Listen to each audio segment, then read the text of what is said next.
Water quality parameters, do they discuss individual or specific ones? Tim Lee is used to judging people. As a teacher at Oscoda High School, he evaluates classroom performance. But now Tim himself is under the microscope. Just with the changes in education that have been coming so rapidly, it was kind of assumed that education is changing, so the way education is being assessed and evaluated is going to have to change as well. You need to change all the components of schooling to be effective. Tim is part of a brand new effort in the Oscoda area schools, under which all staff undergo formal evaluations that are based in part on the performance of students in the district. Superintendent Dr. Christine Beardsley and her district colleagues last year came up with this revolutionary idea in response to the Race to the Top initiative to get federal education dollars. The accountability measures that are now in place, we wanted to find a way to address. Our team believes, and that's my administrative team, I get to work with some fantastic people, and we believed that we could create the process better than someone else creating it for us. We wanted it to be ours. We wanted to own it. We wanted to work with our teachers and ourselves. We're very highly skilled people. We can figure this out. And you did it. We did it. Christine's team came up with a system that ties student achievement data at the local, state, and national levels to performance evaluations. This will be done on an annual basis, and it will be so slick. We have worked with a software vendor to automate the process. Every day as a teacher, I can log in and see my data based on the most recent local data uploaded to the system overnight. I'll know exactly where I stand all the time. What was it you wanted to make sure was accomplished? Student learning. I mean, very simply, it boils down to student learning, an assessment of, rather than did I teach it, did kids learn it?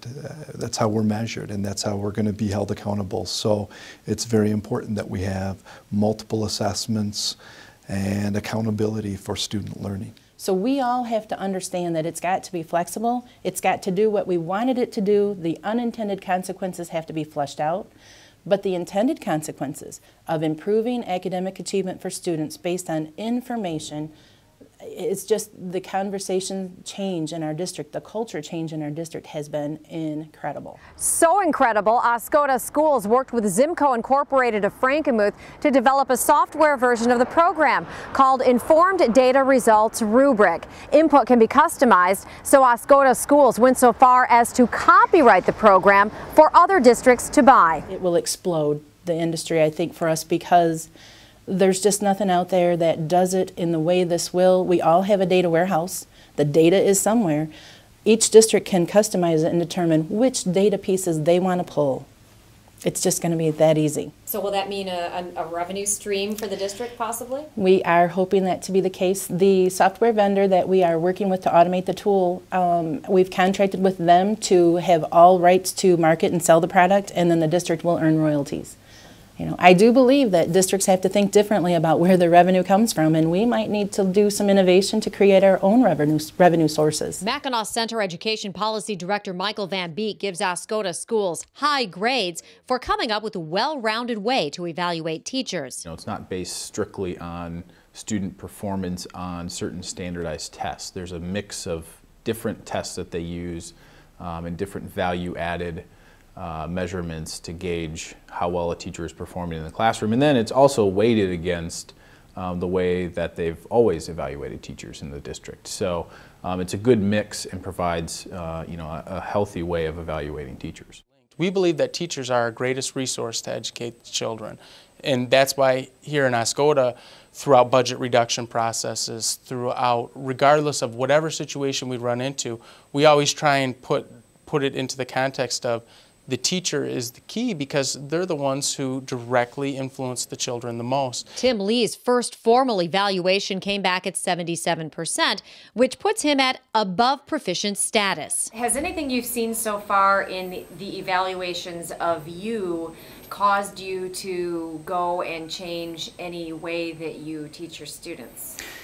It's made me a little bit more accountable for what I teach and make sure that the students, if I have my set curriculum, and like Mr. Moore was saying, yeah, we've taught it, but did they learn it? It makes me held a little bit more accountable to make sure that they are actually learning what I teach, and I can take the information that I've gathered from their test results or quizzes or daily work and assess that, yes, I taught it, but a majority of them didn't get it. So that means I'm going to have to reteach it and differentiate my instruction to make sure that all the students are going to learn it. Van Beek says if it catches on, this evaluation program developed by Oscoda schools could be a step toward education reform in all of Michigan. It will take away the emphasis that we've given so far on how we compensate and reward teachers based strictly on years of experience, years on the job, and on the number of credentials or graduate degrees that they've earned.